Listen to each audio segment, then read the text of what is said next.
Tyla, a global sensation, born in January 2002 in Johannesburg, South Africa. This new internet sensation seems to be taking over the world with her music. Tyla's fame skyrocketed after she released her successful hit, Water. However, even then she was making music, with her first successful debut single, Getting Late, which was released in South Africa 2019.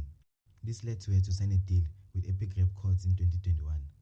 It seems Tyla is planning on leaving South Africa so she can settle in Hollywood and expand her career.